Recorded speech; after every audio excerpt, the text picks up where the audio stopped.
I can remember being in early high school and remember the talk of a community college being created in Rutherford and Polk counties. No one knew what a community college was. No one really understood what this was going to be. And the people passed a bond by 16 to 1 or 18 to 1 to build this college. It has positively impacted thousands and thousands of people throughout the years. Fred J. Eason, he was our first president, and he was a planner. He would go out into the different areas and start up community colleges. And so he worked with a group of people here from Isothermal, and finally he asked them, he told me, so the next thing you've got to do is get a president. Well, each time they would come and everything, have you got a president? Have you got a president? No, got a president. He said, well, it looks like if you're not going to get a president, I'm going to have to come up there and do it. They said, would you? And he said, yeah, I would. So they got him. And so he came, and they first started off in a bunch of different areas around the county. They were in Upper Caroline, Lower Avondale, so they called it UCLA. I came in the fall of 1967. It had been going for a year. There were vocational classes. Some of them were in places around the county. The year of '67, I think they hired 13 of us. When you look out in the class, when you're first starting out, we were here on this campus in April of '68. You look at the faces of people who probably had hopes and dreams of going to college. I think a lot of those hopes and dreams would not have become realities if it hadn't been for Isothermal Community College. You see students sitting there, they've been up all night, some of them. They worked the third shift. Their 8 o'clock class was down in Building 1. We call it Building 1. And they hadn't slept. We came here in April of '68. Building 1, the administration building, the library, continuing education building with those 2 shop buildings behind it. That was the campus.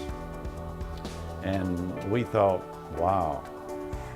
When I came, they had just finished the last building, which was called Occupational Building, which is now the Business Sciences Building.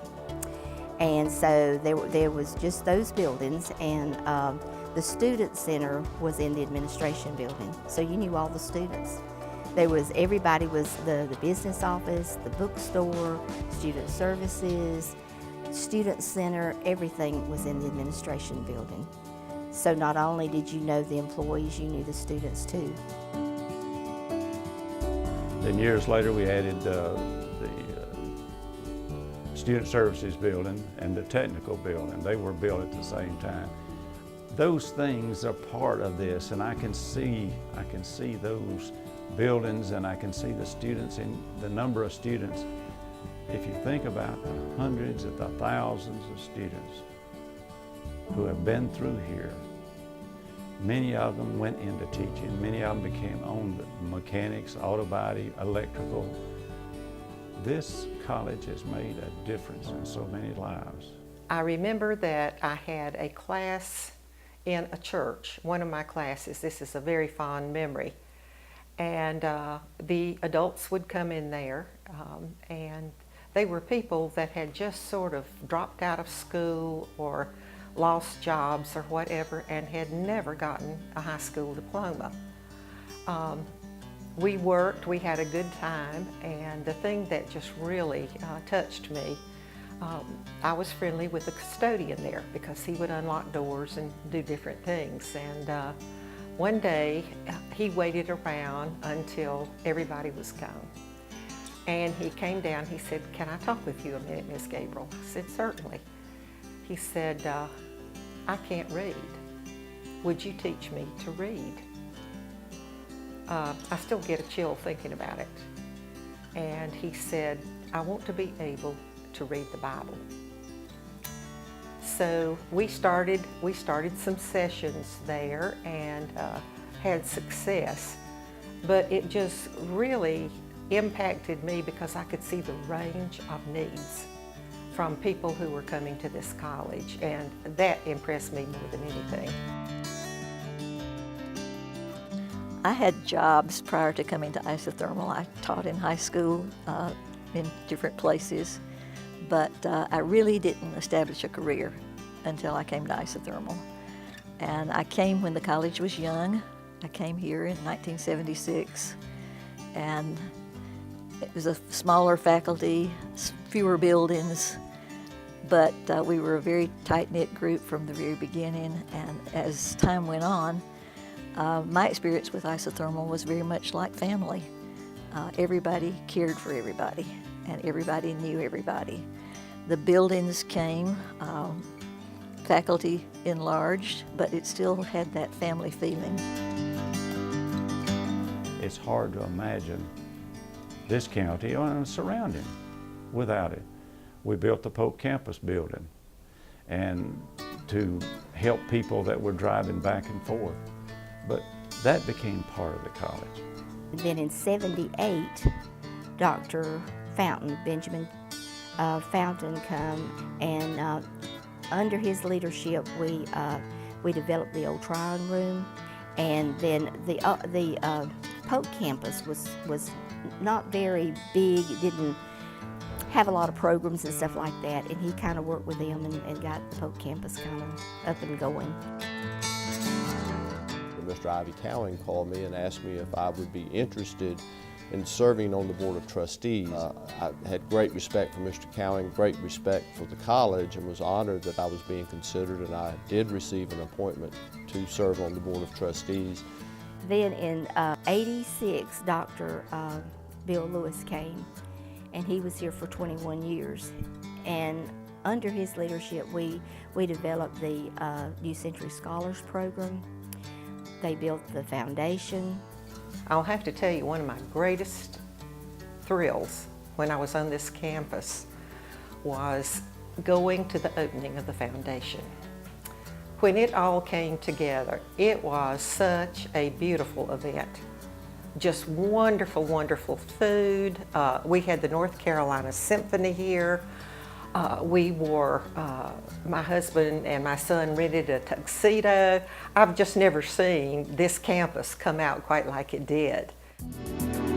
I have great fond memories of, I think the 1990s, when there was a lot of change going on and we were getting into the idea of the Learning College and going away for training and learning how to just approach education from a totally different perspective, and then taking it to the classroom where it benefited our students. I can remember when it first started, we go to meetings and places, and they said, where are you? And I said, we'd say, Isothermal Community College, and they say, what's that? Now they say, where are you from? And they say, Isothermal. Really? Because now they know Isothermal Community College is one of the top colleges in the country. We started it out very well. Everybody since then have made it even better. Other fond memories come after the fact. When you encounter former students in various places, when they become your dental hygienist or your physical therapist or whatever you may happen to be needing at the moment, you always run into people who got their start at Isothermal. It's so amazing when you talk to people, just about everybody you talk to, somehow or another, is connected to this college. Thanks to some people who started, and you go back all the way to Mr. Ivy Cowing and some of the others. These gentlemen, they look to the future, and here we are, sitting in the communications building at Isothermal Community College. You know, the radio station is really a very unique asset that Isothermal Community College has. It goes back many, many years ago when Representative Jack Hunt was in the legislature, and there was talk about creating a radio station both in the east and in the west. And Jack advocated for Isothermal, and Craven Community College was given the money to create a radio station, and Isothermal was. And others came and went over the years, but those two remained.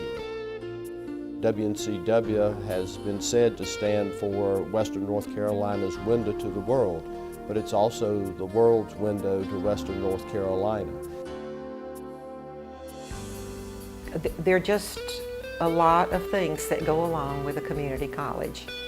And I think this one has and will continue to, it will continue to grow, and it will continue to meet needs.